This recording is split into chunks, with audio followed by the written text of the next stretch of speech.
Hello and welcome back to the Muscle Engineer podcast. I am as always your host Sotek Andrei, and boy, it's been a while. I am very sorry about the lack of podcasts lately.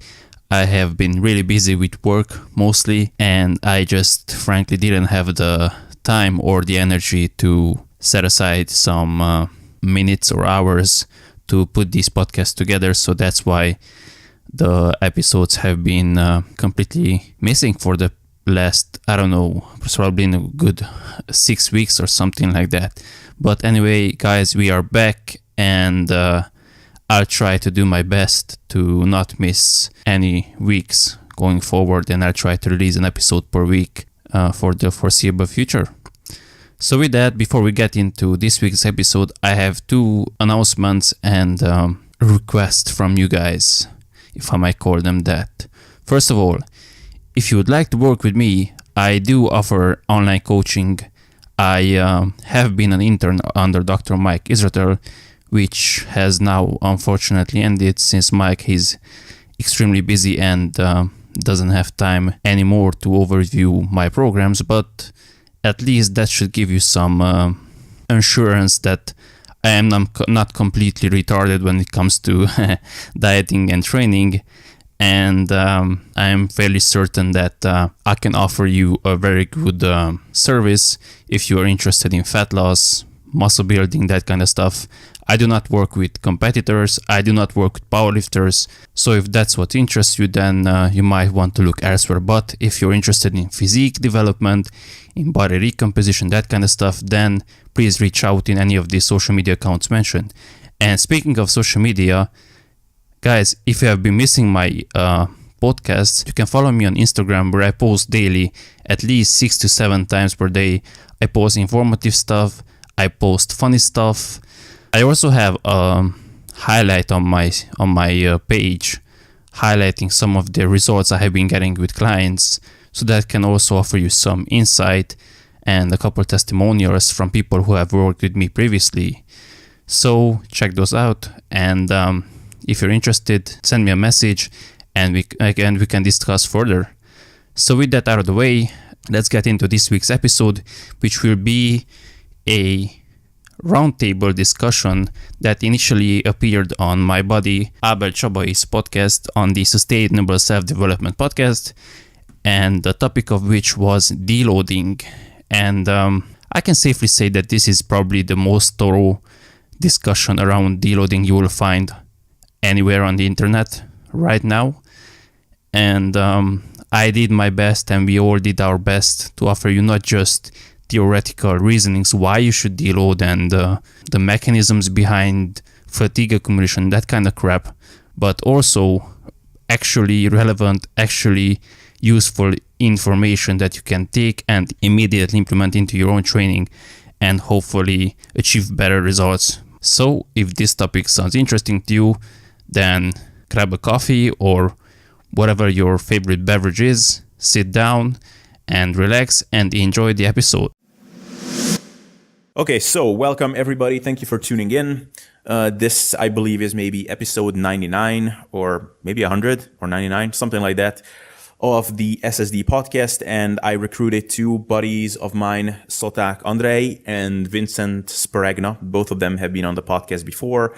And we are going to talk about something which is something that has been on all of our minds for a while, and that is how to deload optimally and what method of deloading and mitigating training stress is the best method. And hopefully we can go back and forth on this in a manner that will shed some light on what might be a better approach as opposed to another one. So that's the topic. We will see how this goes, and maybe I'll just have you guys give a short intro. You don't have to go into too long because both of you have been on here before. So you want to start, Andrei, saying something about yourself? Yeah, sure. Thanks for having me once again. So I'm from Romania. I like to lift things. I like to think about lifting things. I like to talk about lifting things. And for my, I make a living essentially by helping other people do smaller decisions about lifting things. Nice. I like that one. Cool. Vincent? I go to college in the US. I'll spare you the details. I haven't really done much. Okay, that was the best. Okay. Well, and I am just Abel, the alpha and omega of SSD. No, just kidding. No, but yeah, you guys know me. I guess I'm the host here or something. So, let's start with talking about deloads after this very professional intro. So let's start with what the hell is a deload and what is the purpose of a deload? How would you guys define it? I guess my very vague definition would be to reduce training stress, manage fatigue, and maybe set yourself up for a more productive training block in the future if we are assuming a pre-planned deload. Or it can be, in an acute sense, just mitigating whatever fatigue or kind of damage we suspect happened as a result of training. So that would be my definition. Do you guys want to jump in with yours? Andre, you can start if you want. Yeah, sure. So again, I like to be I like to take a practical approach to things. So for me, deload simply means what the name implies, just taking some load off your body, both physically and mentally, which I think is just as important as the former one. And this can mean a variety of different things. Can mean doing fewer sets, can mean reducing your training loads. This can mean reducing the number of days you go to the gym in a variety of ways and in a variety of percentages, or in more or less fashion, I guess. So some people do more of it. Some people take an entire week off. Some people take just a couple of days off. Some people go every day that you used to, but simply do less. So cool. Vincent? I agree with you guys. I'll frame this in a slightly different context. As a function of training, you are inevitably going to accumulate fatigue over time in progressively overloading to induce adaptations. Because you're going to inevitably induce stress over time, your fatigue will eventually accumulate to such a degree that you need to drop fatigue in order to continue progressing with regards to resistance, training volume, or load on the bar, depending. So as a result of that accumulated fatigue, you need to take protocols to minimize this fatigue, or at least get it back to baseline so you can continue to progress in the future. As such, I think the protocols to go about doing that you guys describe are often good ones. So you can take days off, you can perhaps lower the weight on the bar, you can do less volume, a combination of all those things. You can spend more time with your family and chill out a little more for psychological benefit, whatever suits your personal preferences. But there's a lot of potential ways one can go about setting a deload up, just so long as it accomplishes the purpose of allowing that fatigue to dissipate. Yeah, and okay, so what I'd like to say about that is that I think this right away opens up a nice intro into the whole concept of why it is worth debating or discussing this in the first place, because like you said, in the real world, very much it happens that we accumulate fatigue both on a tendinous level, connective tissue level, and even psychologically. Like I talked about it on the podcast various times that I just like every once in a while, just every couple of months, just take a week off sometime to just basically reset my mind, to not second guess myself in my training, not think about it all the time. And I often find that returning after that 1 week, I'm basically a new man in the gym. I can appreciate low volumes again. I can focus on the quality of my work. My training sessions are not a chore anymore. So these things very much happen. And also sometimes, even if we argue that in an ideal scenario, this accumulating fatigue on a physiological level would not be necessary, because in an optimal scenario, we could just optimally line up our stress curves and basically line them up with our recovery curves perfectly so that it's basically always at a balance. But in a real world scenario, that's rarely the case. And it can often result in people are just pushing things to the point where all of a sudden everything starts hurting, which definitely happened to me at times when I was like, okay, I can't really just switch up exercises or modify rep ranges here. I actually need to take some time off because basically everything is hurting.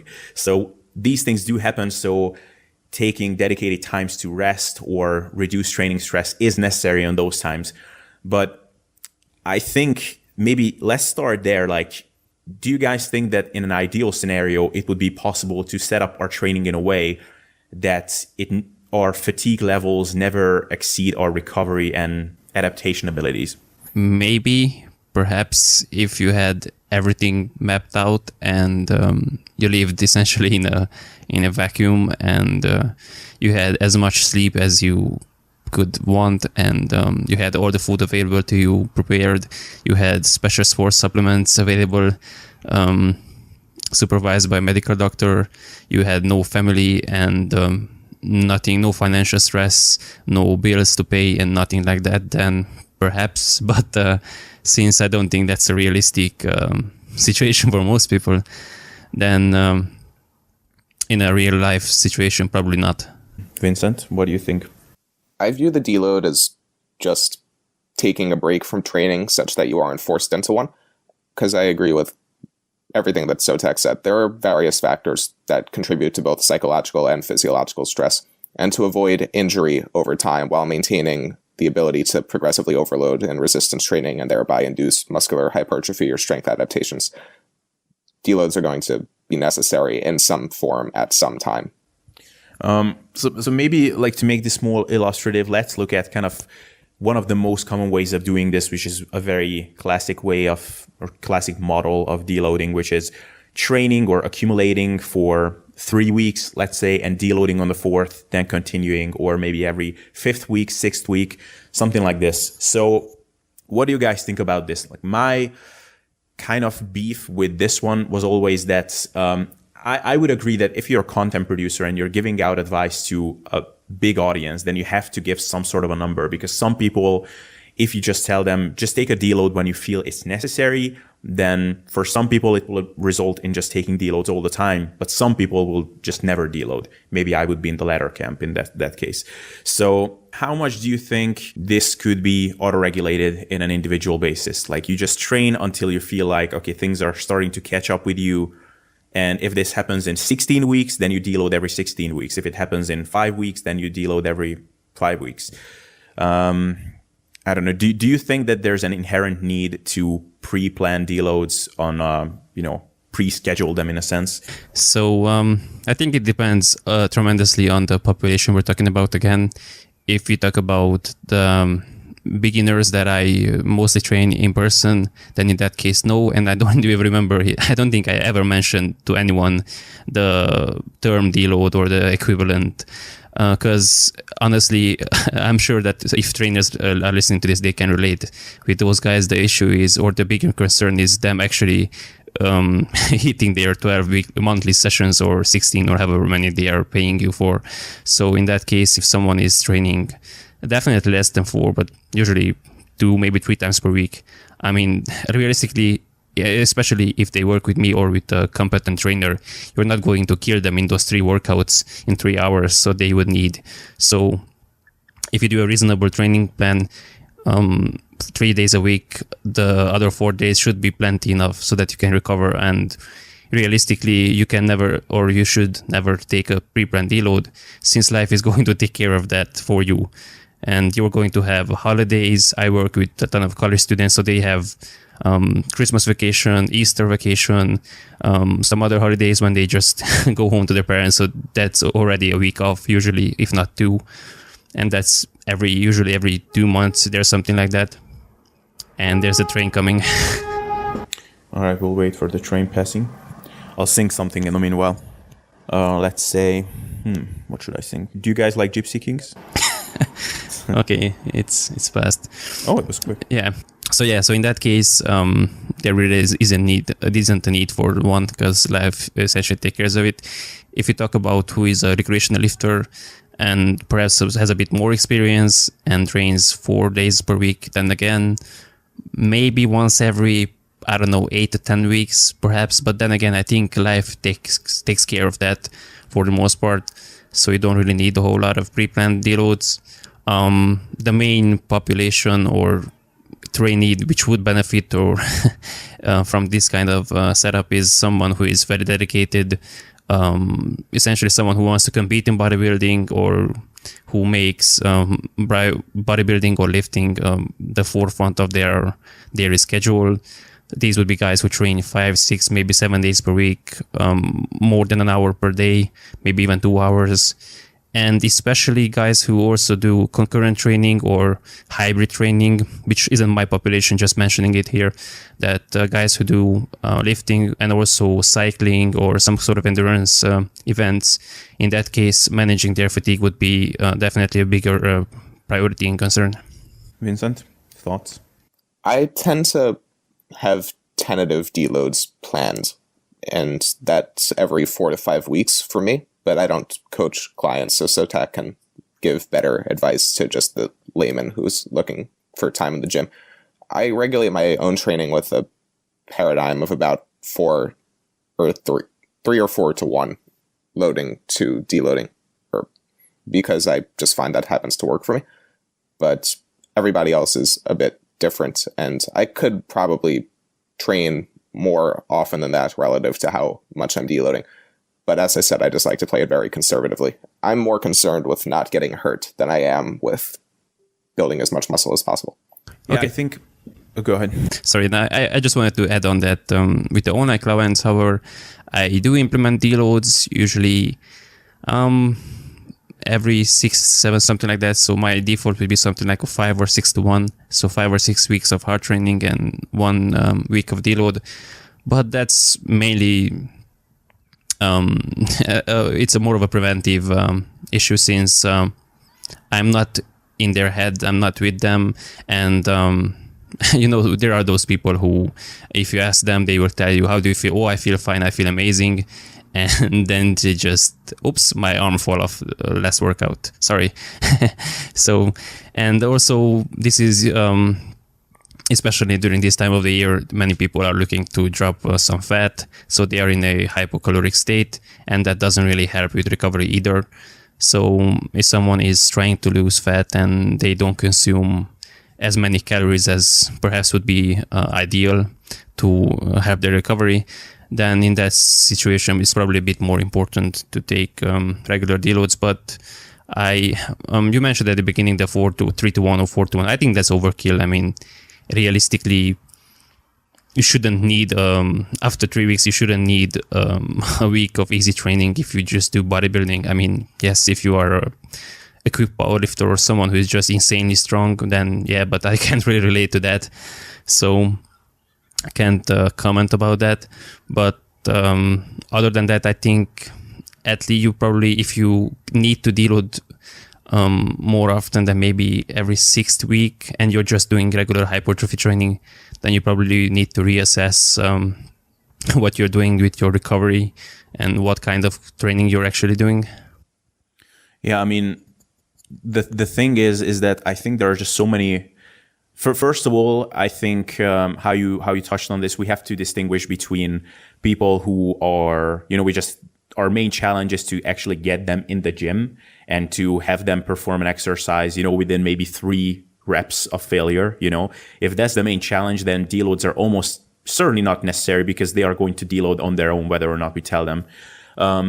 But when we are dealing with someone, I mean, correct me if I'm wrong, but I would imagine that the online clients you have, a lot of them kind of come through the rings of, Renaissance periodization. They are kind of people who came through those circles. Mm-hmm. The kind of people, if you tell them, the average volume tolerance for most people is between 10 and 25 sets a week, then they will like, okay, I'll start with 25. If you're communicating with those people, then if anything, having prescribed deload weeks is almost like an insurance policy that, okay, I'm assuming that you are going to overkill things.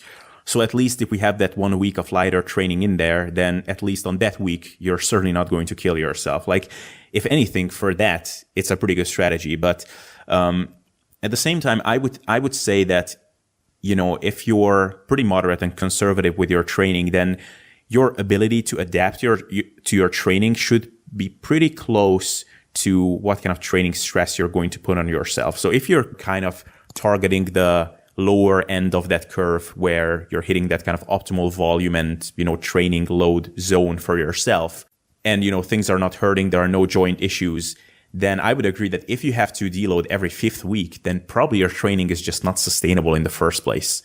That's what I would think. Yeah, for sure. And one other consideration is simply to keep the perspective in mind that I don't train competitors, so everyone's training is just a hobby. No one is paid to train.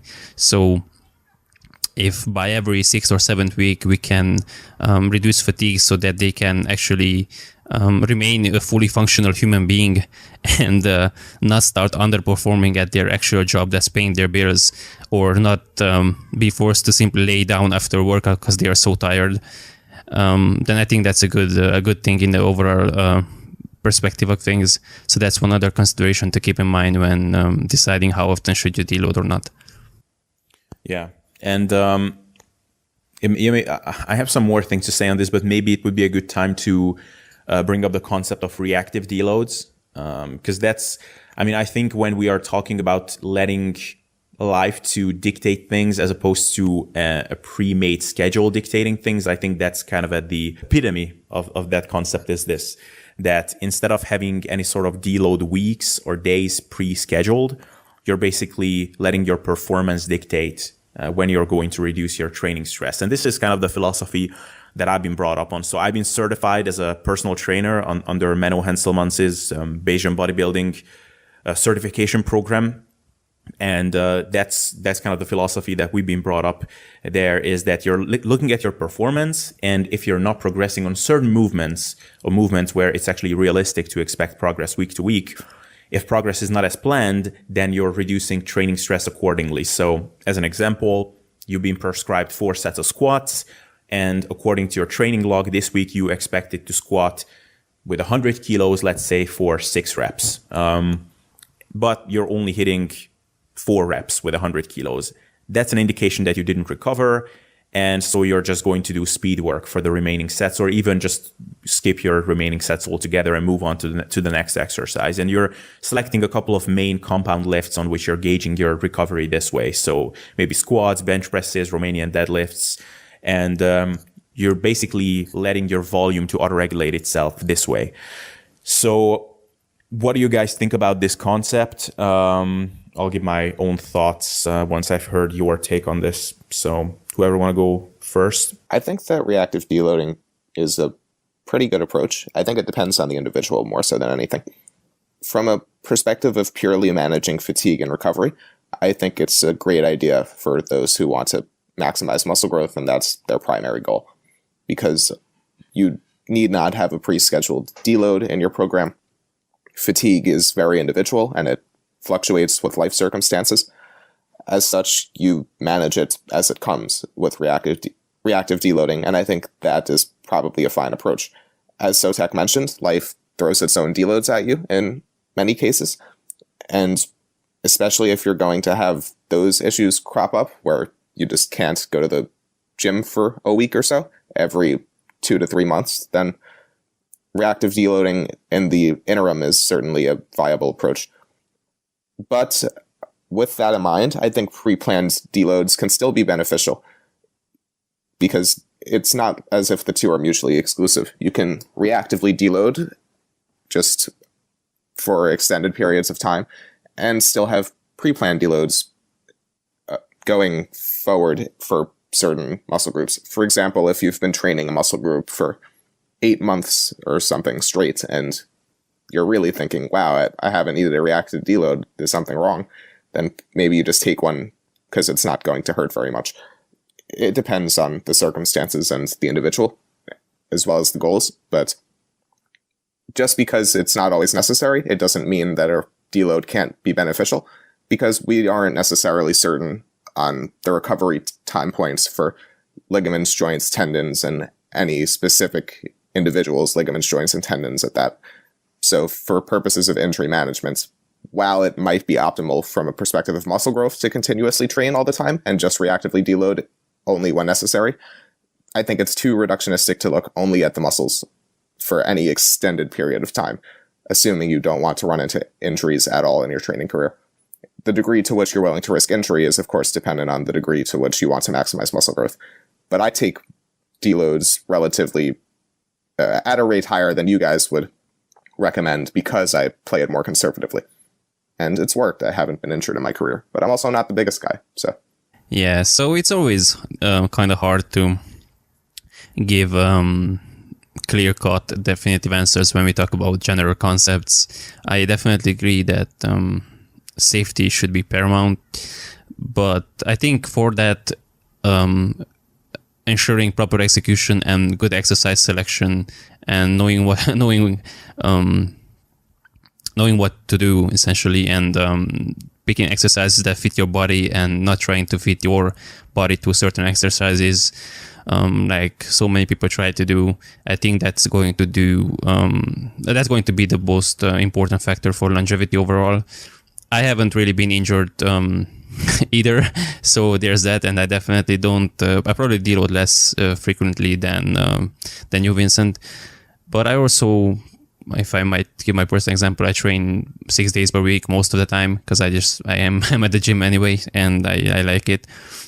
But I also try not to be an idiot. So if something is bothering me, I'm not going to do it, or I'm going to try to find an alternative. I am also very mindful of my range of motion, and I know this is a very different topic, and we can discuss it some other time. But for example, on a leg press right now, this is again me being stupid. Way back, probably a year ago, I was using incurrent alignment on lunges, and since then if I'm not attentive, my right knee is giving me some issues. But if I just bring it, if I'm aware of my internal active range of motion, and I know some people are going to throw the laptops to the wall when they hear this term, so chill out and don't be emotional. So if I'm mindful of my active range of motion, then I'm fine. If I, however, try to bring down the leg press into a position that I think that I'm supposed to do because I heard that for range of motion is good, then my right knee is going to bother me. In the same way, if I just focus on pushing the leg press up because external focus is better for performance, then my right knee hurts. But if I focus on contracting my quad, then it doesn't. So I think these are small things that with experience you can pick up.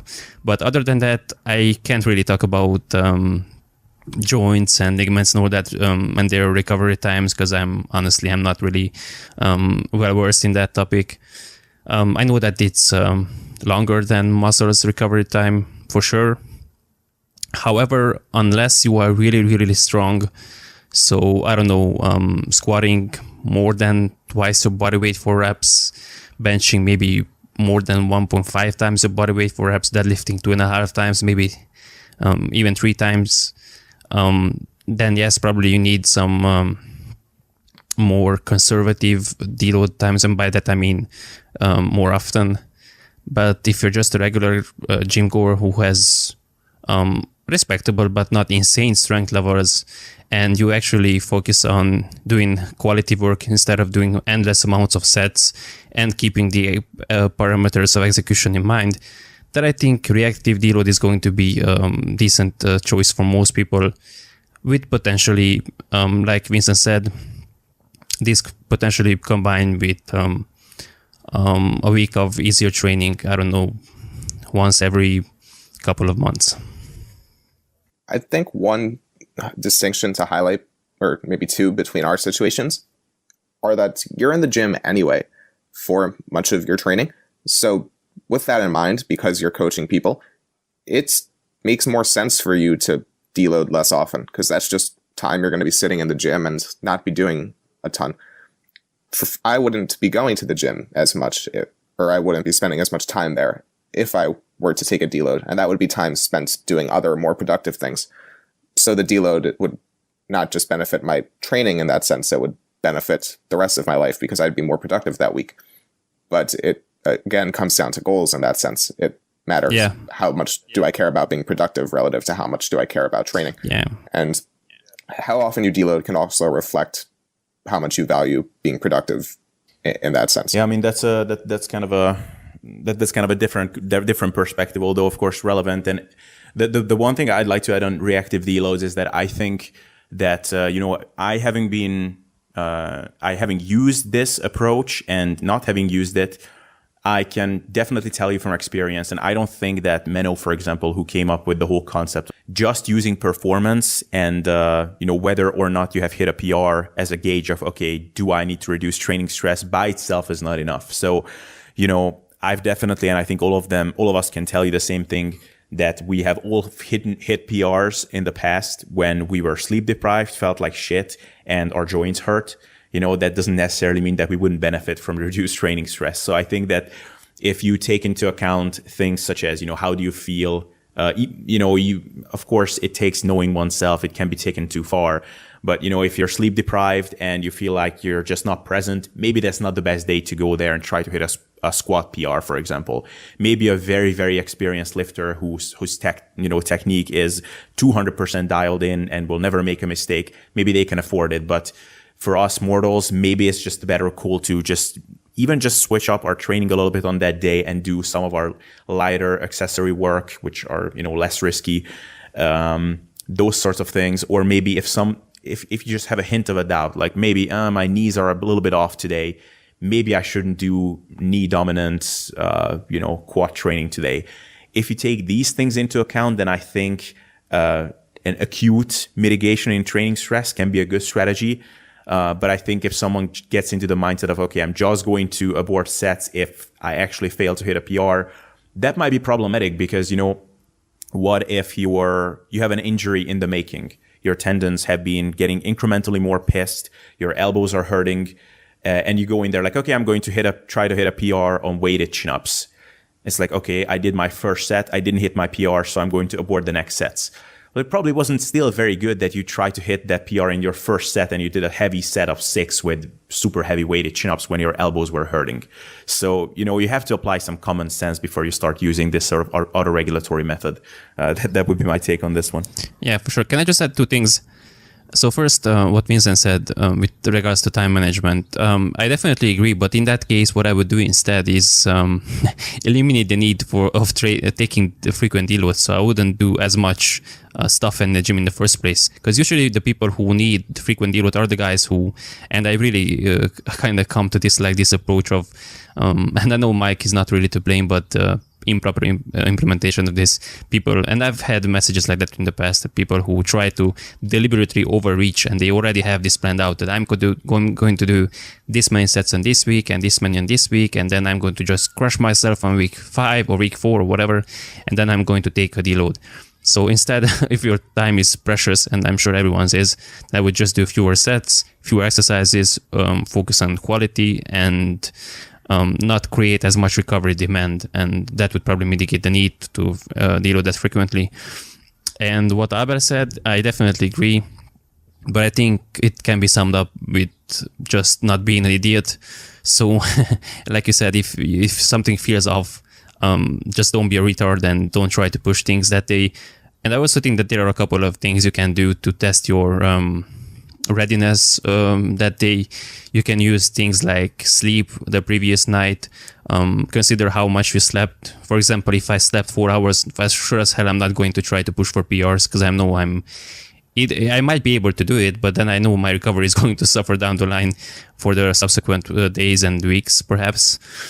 You can do things like doing some people like to call it potentiation set, test set, whatever. Essentially, you either take your first working set, or I did this when I used to do barbell squats. I used perhaps 105 or 110% of that working weight and just do one single and see how that moves. So if your regular working set is moving slow as hell with even 1 rep, then you know that you are probably not going to be able to do 8 reps with it that day. You can use things like reps in reserve. So for example, if you have 100 kilos to do for 10 with 2 reps in reserve and the weight feels heavy, then you can just do 95 kilos for 2 reps in reserve. And these are kind of things you can use in conjunction with the reactive deloading to manage your training load acutely and chronically better. Yeah, no, it's not being an idiot is kind of, if you want to use any sort of, and being an idiot, I would say that's an inevitable consequence to a lot of us to just being an inexperienced lifter. And even if you are an experienced lifter, I think some people are just not capable of managing their own fatigue. That's the benefit of a lot of people just having a coach. Even if you know what to do and you could prescribe really sound training programs for others, I outsourced my training program multiple times. I worked with Berge Fagerli, for example, for extended periods because I just didn't trust myself.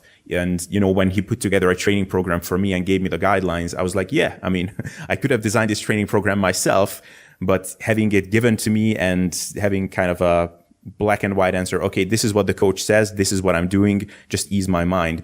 And, I can be a living testament of taking the freedom that autoregulation gives you too far and kind of interpreting it in a way that allows you to do things that you would want to do anyway. So, I had times when I wanted to autoregulate things and switch up exercises, but it's pretty hard to switch things up and mitigate things acutely when literally your elbows are hurting, your knees are hurting, your shoulders are kind of achy, and your back feels pretty funny. I literally had that, I was sleeping and in the morning, that's what woke me up. Like, holy shit, just everything hurts. I would go out in a bar. I was sitting with someone and I had to take a paracetamol pill because my upper back was so inflamed that I couldn't sit still. So these things happen to me. So if you're in that situation, might be worthwhile to take pre-planned deloads if you're in that kind of a camp. So something to keep in mind. I think two other things to highlight are, one, what psychological effects the deload itself will have on an individual, and two, what their experience has been to that point. You guys are outlining personal experiences just before talking about things you sense are off and feelings in your joints that throw you, or exercises you have to avoid because they result in a pinch or whatever. Knowing that about yourselves is hugely crucial, and that's not the level of experience that most people have. The more of that experience you have, the better you can auto-regulate your deloads, because as you become familiar with yourself and know when you think you need a deload better than an arbitrary plan can tell you, that's when you can really use reactive deloads to your benefit. Additionally, it depends what effect the deload itself is going to have on your psychology. Listening to you guys speak, it seems you're the type of people that are biased towards doing more when possible, and biased towards spending a lot of time in the gym lifting on a regular basis just for fun. I'm a little bit towards the other end of the spectrum, where being in the gym is cool. I like growing my muscles, but at the same time, there's a lot of other stuff I'm interested in doing. And with that in mind, a deload for me is really just hedging my bets and playing it safe with regards to injury, while also taking a week to be a little more productive. For you guys, a deload, a pre-planned deload that is, when it's not precisely needed, can be debilitating. Maybe that just throws you off. Maybe it screws up your relationship with training, and maybe it makes your week even worse, and you're perhaps less productive because you're missing the structure that comes with going to the gym and working out hard on a regular basis. So again, it's highly individual. To cite a case example here, my friends currently have finals week. And in the context of studying for a finals week, it might be a really good time to take a deload, whether or not you had a pre-planned deload for that week, just because you need the extra time to study, and it might be psychologically beneficial if you're not stressing out about your finals while you're in the gym. However, if you happen to be on spring break and you have a week off, but you love to train, even if you had a pre-planned deload scheduled for that week, it would really make sense to go train because your stress is going to be lower and you enjoy it. So why not get the gains out of that period if you know it's going to be better for you in the long run and you're better for your psychology? Yeah, one comment I want to make on that is that, we are going to touch on the building up and accumulating over the weeks and working up to the most volume you can, essentially purposefully overreach and then taking a deload. And that's kind of the method that's been made famous, maybe not only by Mike Israetel, but he's, I guess, the latest propagator of that method. And while I don't particularly agree with some of the concepts that he talks about here, but one thing that I 100% agree with is that you have to distinguish when you're doing your training to get results or you're doing it for therapy. And I think that the stronger you are and the bigger you are and the more overall loads and training stress you're able to handle and can benefit from. So basically what I'm saying, if you're a highly advanced lifter, the less and less you can afford to use training as therapy. If you're like us guys here, or I'm going to speak for myself, I can still benefit from a moderate amount of volume. I'm strong-ish, but not super strong. I can get away with using training for therapy and, basically tailoring my amount of training that I'm doing based on what's going to make me happy. And, I would say that when I'm in one of those phases where I'm just going to take it easy, so I'm going to be in the gym 4 days a week, and I'm going to err on the lower end of what I think is going to be optimal for me in terms of volume. So, I'm not going to do reverse flies for my rear delts because probably they're going to get enough stimulation from the rows that I'm doing. And I'm not going to go crazy with ab training because my core is getting stimulated from chin-ups and overhead presses. If I'm in one of those phases, then basically using deloads or having a light week as a means of treating my psychology is almost certainly not going to be necessary because I'm always hungry for training because I'm always fully recovered and I'm always fully for just crushing it in the gym anytime I'm stepping in there. But when I'm in there 6 times a week and I'm erring on the higher end of what I think is going to be optimal for me in terms of training volume, then every once in a while having a light week is going to reignite my desire to train. So it really depends on kind of where you're erring at. And I think if you are, like Andre touched on this multiple times, that, if you feel the need to do these kinds of things to reinvigorate yourself, then maybe your training methods are a little bit too aggressive for where your priorities lie in the first place. So that would be my take on this. I have so many thoughts on these. I actually forgot to mention the stage of the life you're in. So yeah, definitely, if you have something very stressful going on, then you should probably, if not take a complete deload, but perhaps reduce the overall training load during those days, weeks, whatever that is. And as far as psychology goes, that's a completely different but very important topic. And we haven't really touched on it, but this is where perhaps the type of deload comes into place, and balancing simply taking an entire week off or just coming into the gym and doing lighter sessions. For me personally, I don't really like taking weeks off because I just find it annoying that when I come back after a week, I touched on this before, but I have a pretty shitty baseline. And from what I've seen, the people who need longer to build something also tend to lose it more easily. So the gifted ones not only acquire something very easily, but also are very good at holding on to it. So I have a female client who seems to be very responsive to training, and she can take 2 weeks off, come back and hit a new PR. Meanwhile, if I take a week off from the gym, I have to reduce my loads with like 10% at least. So for me, I would much rather take deload days in the traditional sense and just reduce the training load, and but still get some quality work in, reinforce that proper execution and all that. Meanwhile, others just find that annoying that, oh my God, I have to go to the gym, but I can't really work hard and I just have to dick around with these pussy weights. So for them, it might be more beneficial to take the entire week off and focus on something more important. That's me. Like, I would much rather take a whole week off than go in there and just dick around with sub-maximal lows that not going to make me bigger, but are going to take my time. So guys, are there any points on this one, or can we transition into the third method of deloading? Not that there aren't more, and maybe if we have some time at the end, we can touch on some of those as well, but maybe you can touch on the building up to your MRV, maximal recoverable volume, and then deloading, and spew out our thoughts on that one. Andre and I talked about this in our latest discussion on the podcast. So shall we go into that, or any other thoughts on this one still? One quick thing to exemplify Sotek's point is I ended up taking this past week off from training simply because my headphones broke and I wouldn't have had music. So again, it really depends on the context, the situation, and personal preference, which deload method you are going to take. But we can get into discussing the specific methods. But I mean that's even in Eric Helms's muscle and strength pyramids. Like, if your headphone is broke, then you shouldn't go to the gym. Like, that disclaimer is always given. So I don't think that's controversial in the scientific literature. So I think Schoenfeld did a meta-analysis on that one as well. Okay, so though listening to loud music does have a good reputation in the literature for boosting performance. That's true. There's something that is true. God damn it, that is true. But it depends also, right? Like, it varies. I think angry music playing loudly improves performance to a greater degree than less angry music. I tend to listen to wimpy, like, romantic love songs in the gym. Like, that actually gets me going, but I'm kind of weird. But anyway.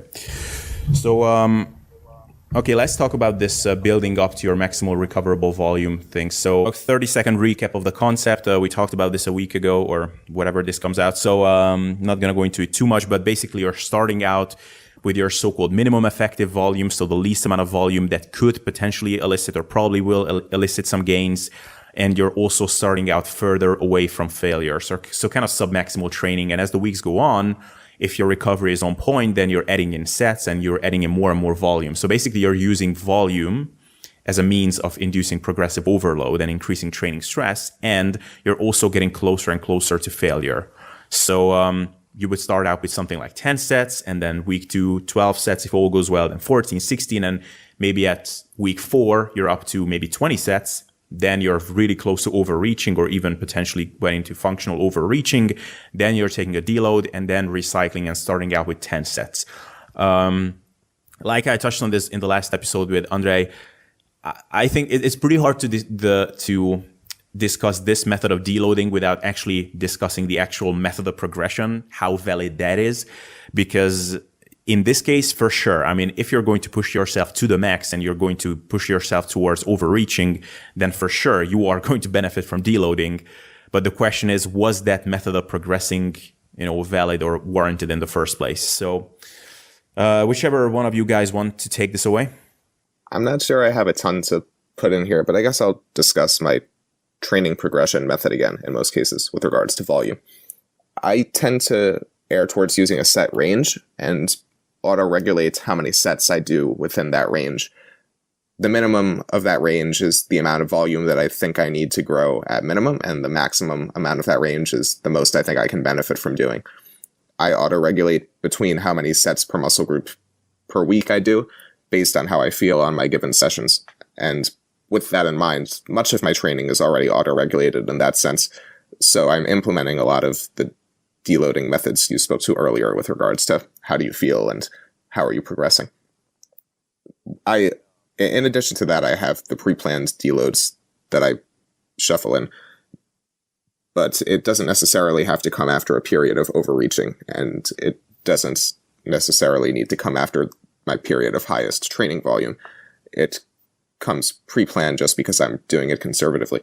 I think that overreaching and deloading is a fine method. However, I think it might be unnecessary. I think one can attain similar progress by simply spreading that volume over more weeks rather than shuffling it all into that last week, and maybe be able to go even longer without deloading. I think the benefits of the deload after the overreach are really just allowing for the adaptations that couldn't come because you were overreaching in the previous week. Thoughts on the concept of adding in sets over the course of the weeks and then recycling to the minimum that you could progress on?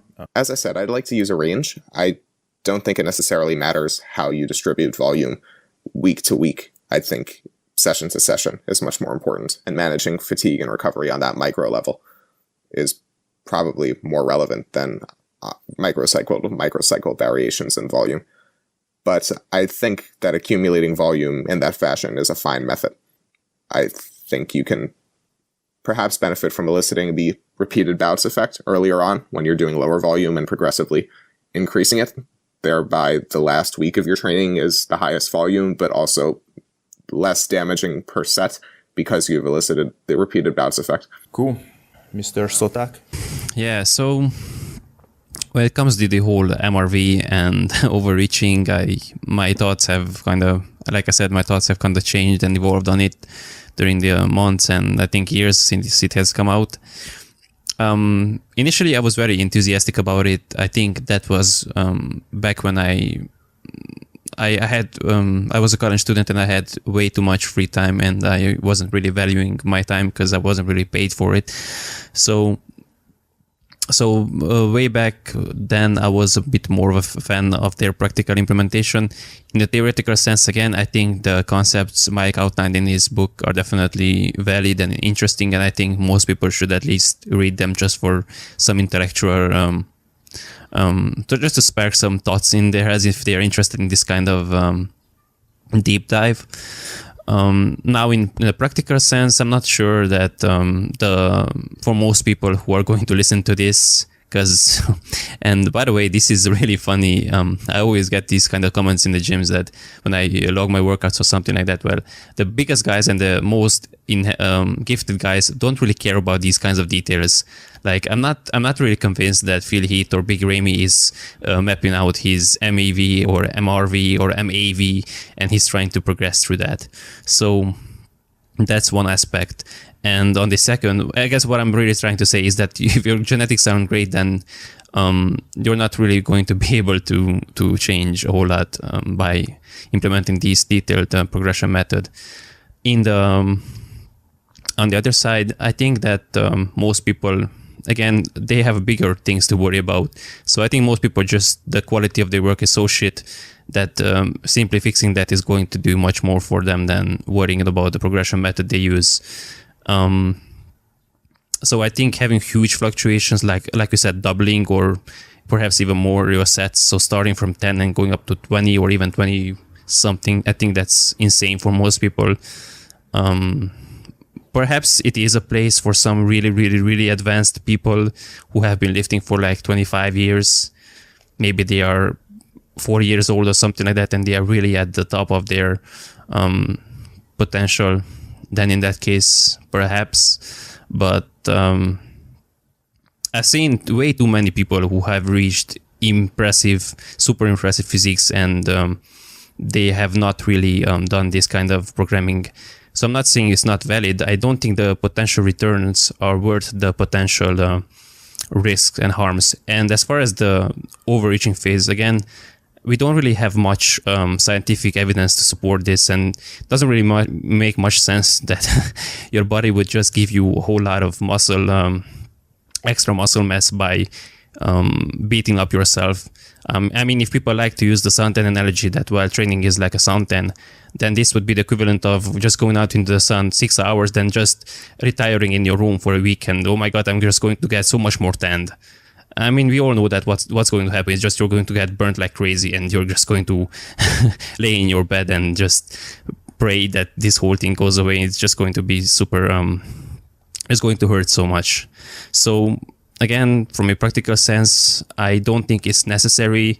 And the other reasonings that have been used with the whole satellite cell proliferation and myonuclear domain theory and all that crap, which I'm too dumb to talk about, I've seen some of the guys who do this kind of actual research, not just Google search about it. So guys like Jimmy Bagley or Kevin Murak, I've seen some of their recent posts that kind of question the validity of these claims and the role of satellite cells in hypertrophy, which again, I'm not really knowledgeable about, but I think it would be a bit too premature to base your training on that potential very small, very marginal return when it could yield some perhaps injuries or niggles that might not go away at all.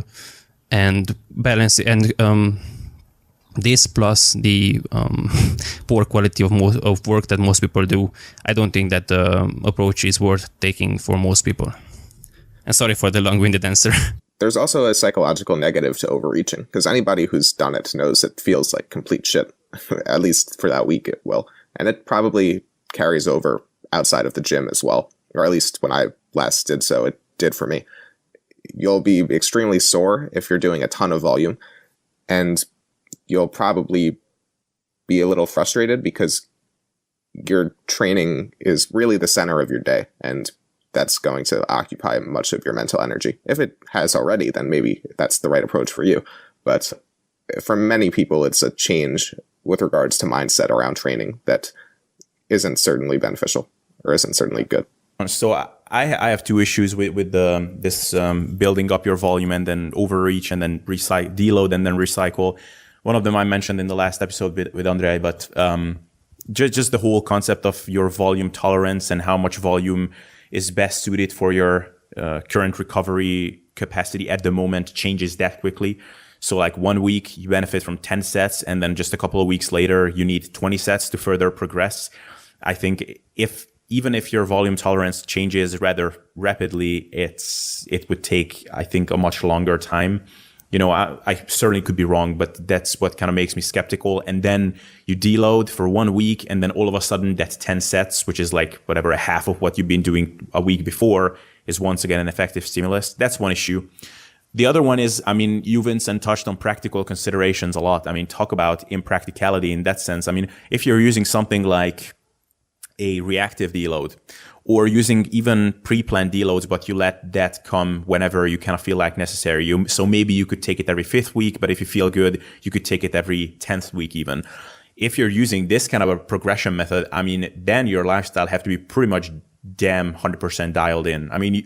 If you've been planning to overreach and add in 2 more sets the upcoming week, but that's a period of time when something stressful is coming up and, I don't know, you've been fired from your job, or for whatever reason, your blackout curtains have not worked in your bedroom and your room is light as hell and you can't sleep properly because you wake up in the morning too early. If that happens, then the whole plan goes out the window right away. So that's something to consider, that this is really for the elite chosen ones, who have everything dialed in and pretty much almost live in a vacuum in my book. Yeah, I agree. And to Vincent's point, I guess it just appeals to bodybuilders' masochistic side. Those are I've seen some of the posts Cliff Wilson makes, and I know that the most successful bodybuilders take pride in being starved and essentially starving and going to sleep with a growling stomach and their dick not working and all that. But for an average guy, that's going to be a big turnoff. And I know, for example, Brad Contreras, I've seen him mention this multiple times on Instagram, that if he's hungry, he's going to eat. He can't fall asleep if his stomach is growling. So that's why he isn't ripped. And I can definitely sympathize and empathize with that for sure. And as far as what Abel said, I agree. And now that I think about it, the opposite would make more sense, in the sense that in the traditional way that's programmed, you not only start with fewer sets, but you also start at a higher RER number. So you might start with 10 sets at 4 reps in reserve, and you might end with 20 sets at 0 reps in reserve. And if you think about it, that's an insane amount of gap. So the opposite would make more sense. Let's say if it went from 20 sets at 4 reps in reserve and then you cut down to 10 but at failure, then we can say, okay, well, you started at more volume but less intensity, and then as the sets got harder and harder, then the number of sets went down. But increasing the difficulty of both, so not only sets becoming more and more challenging but also becoming more and more numerous, I don't think that it's that probably means that you're either starting very, very light, which I don't think is going to yield much muscle growth, or you're just crushing yourself at the end, which again, I also touched on the potential implication, especially if people have shitty execution and they just distribute the load in improper ways and incorrectly. I agree. And not very efficiently. With both of you guys, I guess. And while I think that training volume can be undulated from microcycle to microcycle and over mesocycles, I don't think that RIR should really be played with too much, or at least not planned to be played with over the microcycles. I think that RIR is something you should regulate on a session-to-session basis based on how much you feel like pushing it on any given day. But I don't think orienting the program around a 7 RIR in the beginning and a 9 to 10 at the end is anything useful, because or 6. Probably you mean RPE. Yeah, sorry, RPE. Oh yeah, yeah. Both of us mean that. Yeah, I don't think there's much merit to doing that, because your muscle doesn't require any less intensity stimulus with regards to RPE at the beginning of the mesocycle as compared to the end. In both cases, you probably want to stay around 7 to 9 RPE, in my opinion. Yeah, I touched on this during our latest podcast or during our first podcast with Abel, that I have some practical reasonings why I do that undulation. So yes, in an ideal situation, if I knew that if I could be there with my clients, or if I was 100% sure that they have immaculate execution and they feel every single inch of the range of motion in the proper, in the right muscle that they want to train, then yes, I would. Or I could just start at 1 rep in reserve and go to 0 or something like that. But since I know that I have video recording, so I can see that the execution could use some more work. I kind of increase their sets beyond what I think would be necessary if the execution was better, just to kind of go or work around that inefficiency. So essentially, if I can get a more potent stimulus from each set, then I would just have to use more of a lower quality stimulus, if that makes sense. It kind of almost reminds me of if you're dieting and you do a day or a couple of days when you're in a massive surplus, and all of a sudden you just feel so much better and your dick starts working again and you start sleeping again. That's great, but it probably means that your diet was way unsustainable to begin with. And it's kind of the same thing, like if you have to up your volume and you decrease your reps in reserve drastically to keep progressing, that means that your prior training was just way below what was, stimulative for you. And at the same time, if you feel like, oh my God, I'm reborn after a week of light training, then probably your training was just a little bit too intense to begin with. So I think those are important concepts to keep in mind. Yeah, and I think you touched on that your lifestyle has to be exactly dialed in, and I agree. And especially when it comes to sleep, I mean, almost like literally no one who has contacted me for coaching, no one has said that, well, I sleep 8+ hours a night and my sleep quality is dialed in and all that. So in that situation, for most people, especially considering that most people don't get a sufficient amount of sleep that they would require to function optimally, I would much rather see them sleep 1 more hour and train 1 less hour per day instead of going to the gym and crush themselves when they have subpar sleep. Agreed. Well, folks, I think we covered the 3 methods of deloading that I really wanted to touch on. So maybe we can start slowly wrapping up. And before that, just discuss how each of us like to just manage fatigue and do deloads for our own training and when we work with someone. I think I'll just highlight the practical change quick that comes with a deload. So while your regular training might entail lifting weights that you can handle for moderate amounts of reps to maybe higher or slightly lower than that with a 7 or maybe 6 to 9 RPE, I guess. If that would constitute your traditional training, a deload might involve simply dropping the loads such that you can do higher reps, or it can entail dropping the RPE such that you aren't going as close to muscular failure as you would be on a normal week. And it could entail just taking sessions off, as Abel likes to do. So just to highlight that while the deload is generally speaking something you can tweak, those are pretty traditional methods of actually implementing the deload. You can just leave a few more reps in reserve, do a few less sets, take a week off. In any way, decrease your volume and intensity such that you relieve fatigue. That might have been superfluous, but I wasn't sure that was emphasized. No. I think that was a great summary of things. And do you want to, with that, under the same breath, do you want to go into how you do it personally? Yeah, as I mentioned, I had a set range that I adhere to, with the bottom end of my set range per muscle group per week giving me the stimulus that I think I need at minimum to make progress, and the higher end of that giving me the maximum. Whereas I would normally be within that range, I'll probably drop a couple sets below the bottom end of that range, and I'll probably drop RPE about 2 points from what it would normally be. So while I usually have it at around a 7 to 9, I would probably drop from a 5 to a 7. And I'm extra conservative just because I don't care about lifting that much, and I don't enjoy it as much as most people in this space. But you can deload to the degree that you think it's necessary. The negative ramifications of taking too aggressive a deload aren't so severe because you're very unlikely to lose any significant amount of muscle or strength when you, at least if you still make your sessions and perform all the exercises that you would be at some significant intensity, then I think you're probably going to be just fine. I don't actually decrease the loads too much in my deloads, which differs from what most people do, but that's also because I don't lift very heavy loads to begin with, and it's not necessary in many cases. I can lower load slightly just to elicit that change in RPE that I wanted, or I can simply leave more reps in reserve.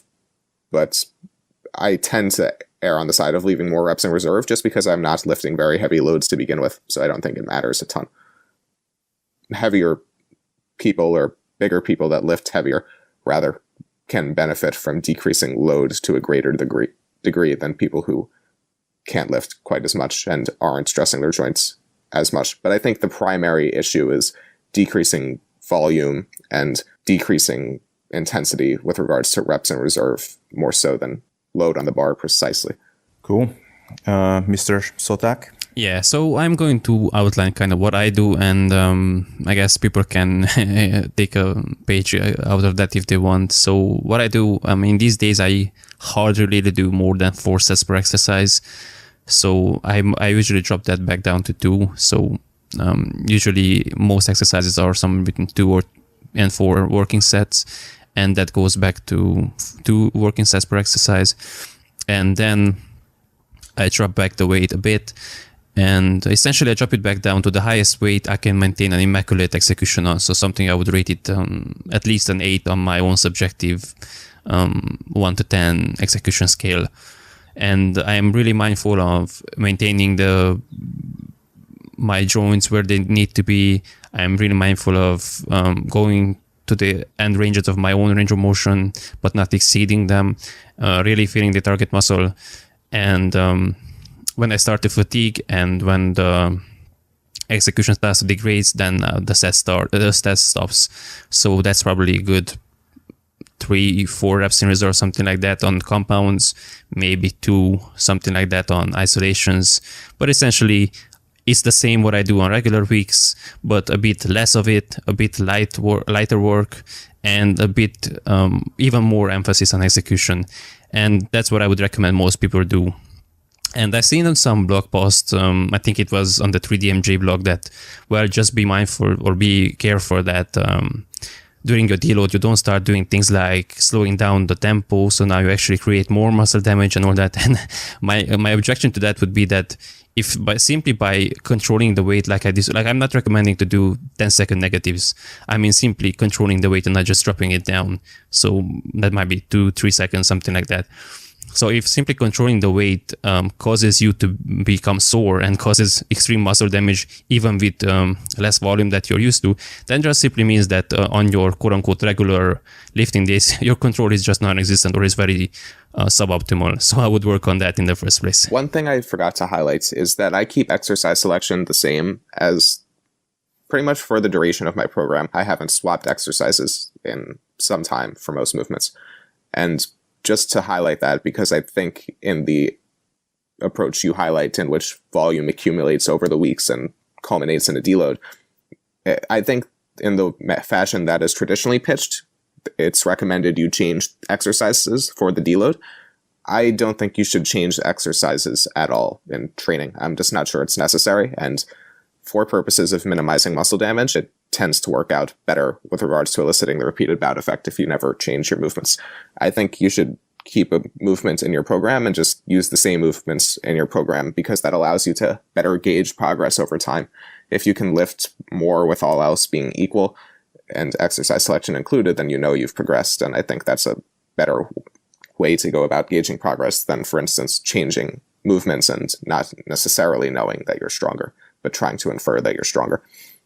Yeah, I agree. And I forgot to mention that was one of the reasons why I start at a higher rep in reserve. If someone has an exercise that's new to them, then even though we might argue that you don't really need to start and so 4 reps in reserve, something like that, if they are new to the exercise, if you start at 0 or 1 rep in reserve, that's just going to be a disastrous catastrophe.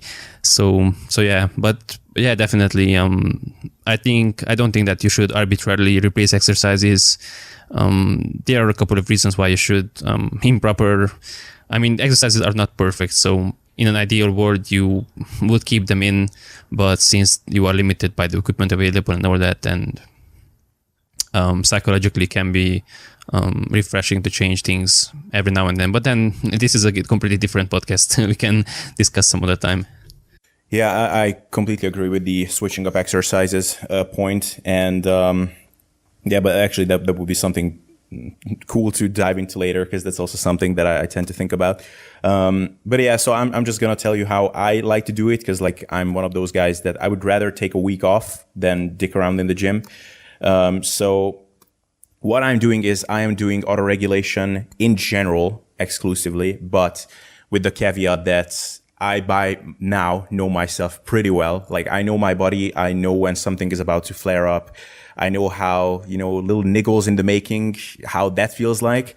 So I am going by my performance, and I do use reactive deloads, which is the one that we talked about earlier, but I also use some hard life rules. So if I'm sleep deprived, I'm either not going to the gym that day, or I'm just going there and I'm going to switch up my training days, and I'm just going to do some light work, some face pulls, some curls, things like that. And I will probably do it for higher rep ranges. I'm not going to go with that close to failure. So I'm going to do something like that.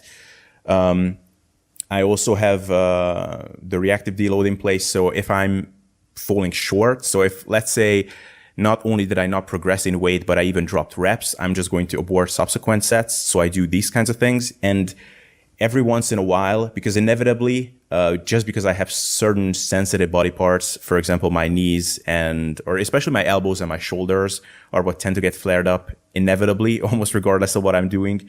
Every once in a while, I am just going to take a week off. And that happens maybe every 12 weeks or so.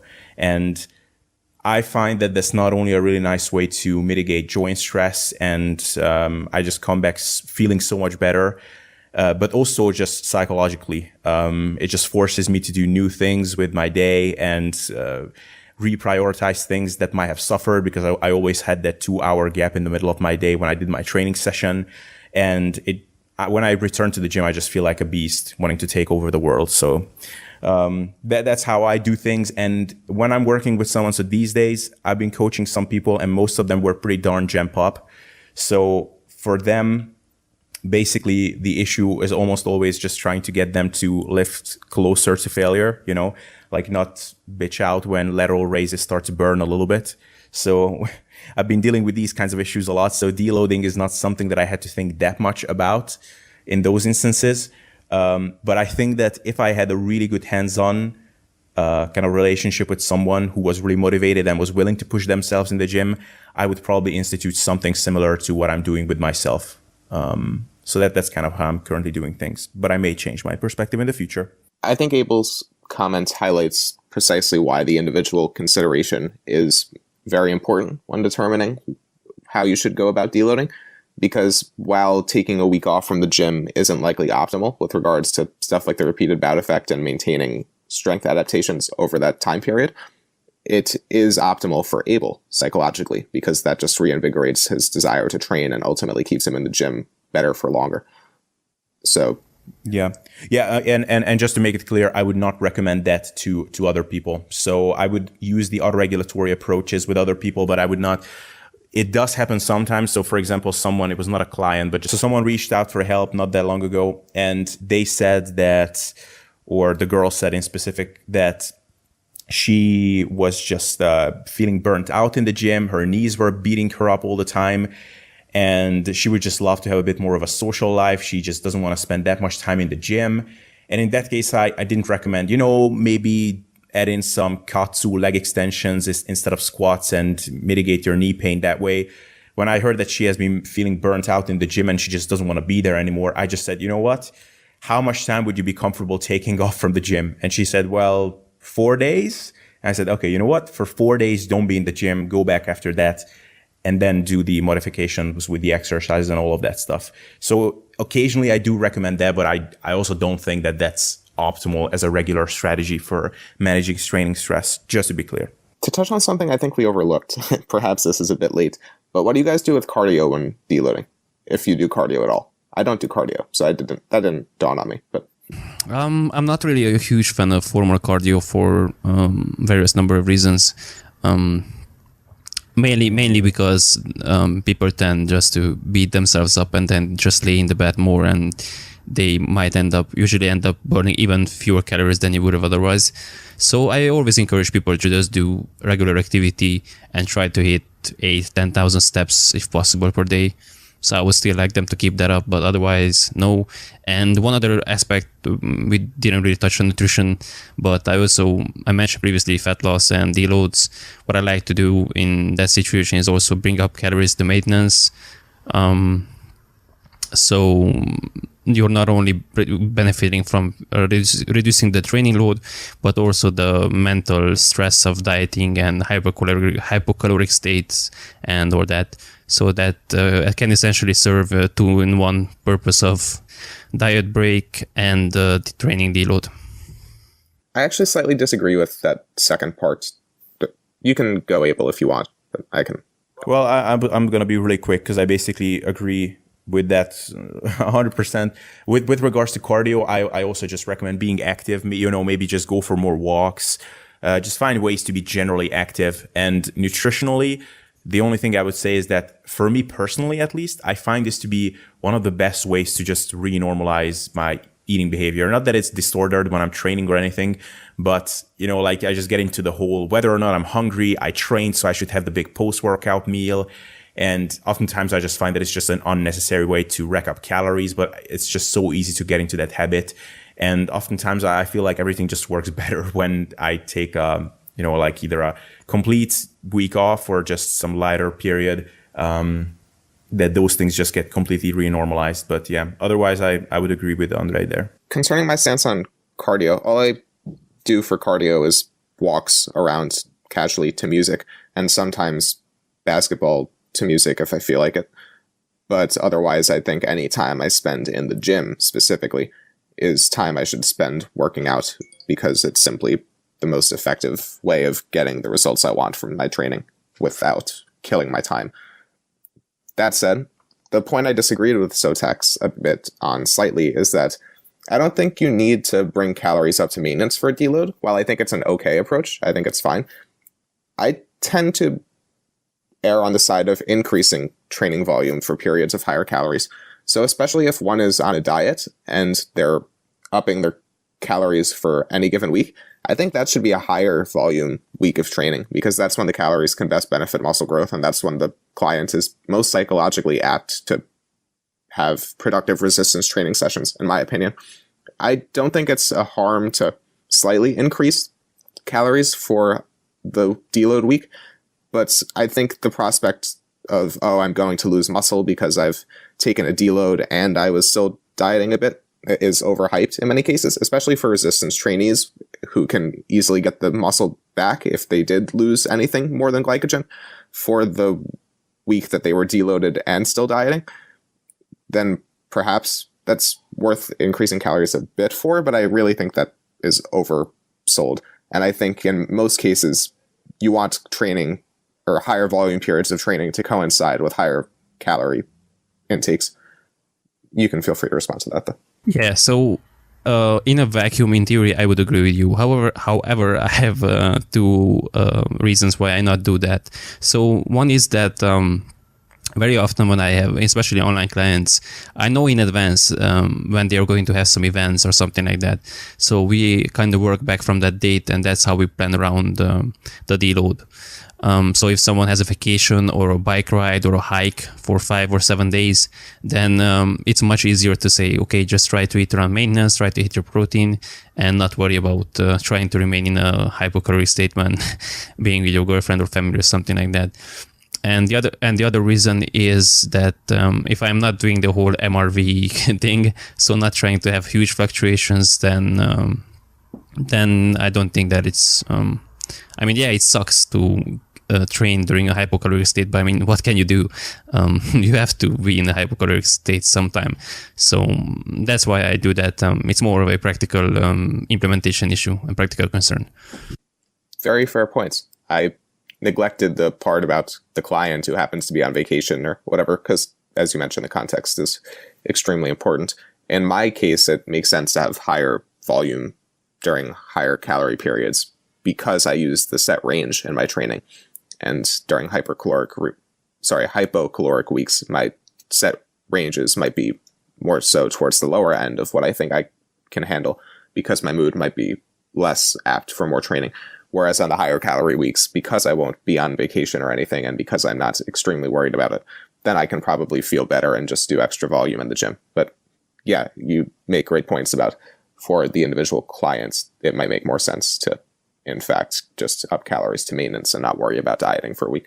Yeah, I mean, I think it's also very contextual. So, again, that this we don't live in a vacuum point is very important here. So, on a week-to-week basis, what's your calorie balance in that given week sometimes doesn't matter as much as cumulative energy balance over the course of weeks. So especially if you're in a state where you've been kind of beating yourself into the ground and you really need to take some lighter period to let yourself recover, then in that case, having adequate calories might be just what's needed to enable you to crush it in the next week. I mean, I think all of us had period when we were just crushing it in the gym and progressing, even though we were in a steep deficit. And at times you were adding in food, but because you've been beating yourself into the ground, you were still regressing in your training or not progressing as necessary. So, if in such a case you need a time off or some lighter training week, then cutting your food too much might actually be the worst thing that you could be doing. So something to keep in mind as well. So guys, I'm sure we could go on, but I think we should wrap it up because people are going to drop out here at this point exponentially. We're an exponential rate. So I think we had a real cool discussion. Any closing remarks? I could offer a summary of if you want. So to kind of wrap up and offer some practical takeaways, how I would view deloads for complete newbies and beginners. I would, first of all, I would not recommend them to train more than 3 days per week because I don't think it's necessary, and they just might do more harm than good with that at that point. So in their case, I would just worry on ensuring that you learn proper execution, proper technique, and all that, and learn how to lift hard and push yourself in the first maybe year, something like that. I wouldn't even worry about it. I think the most crucial part is I'm sure you can all relate to, is the part when you become kind of an intermediate and you get the lifting bug. And that's the period when everyone wants to train 6 days per week, do 25 sets each day, and absolutely crush it. So I think that's where pre-planned deloads can be useful. So to somehow keep you in check and in control so that you don't run yourself into the ground. And then once you perhaps get over that stage and you become a bit more in tune with your own body and become a bit more mature emotionally, and you don't try to murder yourself and you try to punish yourself for your weak human character and your sins by annihilating yourself in the gym, and you're not trying to torture yourself and all that. At that point, I think reactive deloading is a perfectly fine way to do things. And I think that interspersed with occasional deloads, perhaps in conjunction with life events or something like that, and taking some easy weeks here and there every couple of months, that can last you most of your lifting career. And once you get to the other extreme, when you're very, very, very, very advanced and you really try to push the envelope and you have these Mike Israel style, absolutely nailed down everything and everything is mapped out and all that, then again, deloads become more important due to the other reason. But that would be kind of my current views and thoughts on deloading.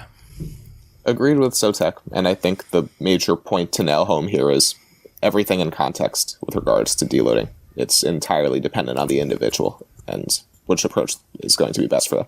I can't disagree with any of those points. And with that, I want to thank you guys for being on here and sharing all the good points that you just did. I'm going to thank myself. Thank you, Abel, for sharing your good points too. You're welcome. Okay, I just had this conversation with myself. So thank you guys. It was a pleasure having you on. Same here. Thanks for having us. So that was episode 19 of the Muscle Engineer podcast with me, Sotek Andrei, with Abel Csabai, and with Vincent Sparagna. I hope you enjoyed the episode and found it helpful. Now, I won't offer my usual takeaways from this episode because if you listened to the end, then you would have heard that towards the end of it, I offered what I considered be my top takeaways right there and then. So if you would like a summary, then you can simply check out that segment of the podcast and you will get that right there. So again, if you are interested in coaching, message me. If you would like to see what I'm doing on a daily basis, what I'm eating, how much I'm eating, if you would like to follow along with my fat loss phase, which I just recently started taking actually seriously after pissing around for a couple of months, and I will probably talk about this in a separate episode, then please do follow me on Instagram. My social media accounts will be in the description, and make sure to follow these two gentlemen as well, because I really like both of them. So with that, I will end the episode here, and until next week, take care.